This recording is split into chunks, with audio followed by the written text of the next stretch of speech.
ప్రపంచ కార్మికులారా, ప్రపంచ కార్మికులారా, ఎర్ర జెండా, ఎర్ర జెండా, ప్రపంచ కార్మికులారా.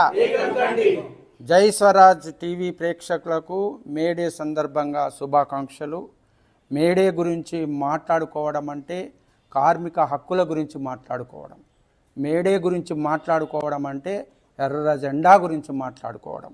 మేడే గురించి మాట్లాడుకోవడం అంటే శ్రమదోపిడి గురించి మాట్లాడుకోవడం.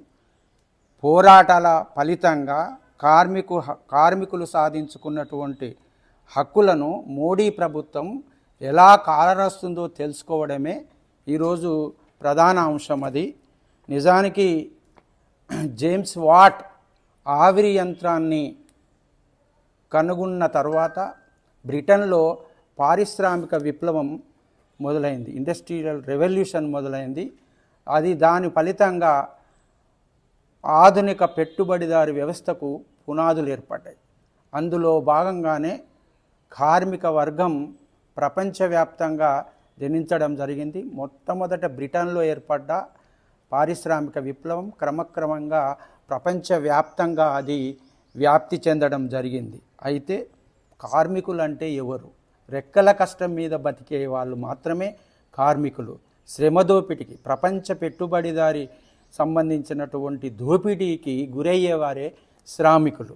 అయితే అప్పుడు ఆ కాలంలో కనీసము కార్మికులు సూర్యున్ని కూడా చూడలేనటువంటి పరిస్థితిలో ఉండేవాళ్ళు. అంటే 17 నుంచి 18 గంటల దాకా ఆ రోజు పనిచేసేది.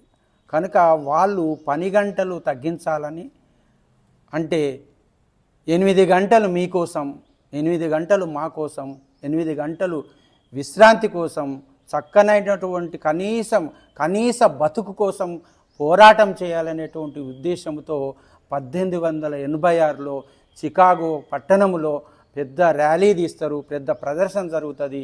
అది జరిగినాక 4 నాడు, అంటే మే 4, 1886న కుటుంబాలతో పిల్లలతో పెద్ద ప్రదర్శన జరుగుతుంది.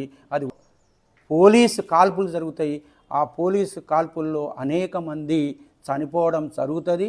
అందులో రక్తము ఏరులై పారుతున్నటువంటి క్రమంలో ఒక తల్లి, ఒక కార్మికురాలు తన కొంగును చింపి ఆ రక్తములో ముంచి ఎగరవేస్తుంది.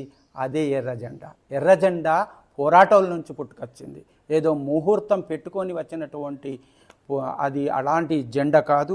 కానీ ఆ క్రమంలో పటనే అనేక దేశాల్లో, నిజానికి బ్రిటన్లో హెడ్ పార్క్ అనేటువంటి స్థలం దగ్గర 3 లక్షల మందితో ప్రదర్శన జరిగింది. అంటే ఈ రకంగా ప్రపంచవ్యాప్తంగా అనేక కార్మిక ఉద్యమాలు పని గంటల కోసం తగ్గినటువంటి ఒక స్థితిని చూడొచ్చు. ఆ ఉద్యమం ఫలితంగానే 8 గంటల పని దినం ప్రపంచవ్యాప్తంగా సాధించుకోవడం జరిగింది. కనుక అంతర్జాతీయ కార్మిక దినోత్సవాన్ని ప్రపంచవ్యాప్తంగా ఈరోజు మేడే జరుపుతున్నది. అందులో భాగంగానే ఈరోజు హన్మకొండ ఉమ్మడి వరంగల్ జిల్లా అభ్యుదయ రచయితల సంఘం ఆధ్వర్యంలో ఈ మేడే సదస్సును ఎట్ ది సేమ్ టైం కవి సమ్మేళనాన్ని నిర్వహించుకుంటున్నాం. So thank you very much for giving this opportunity.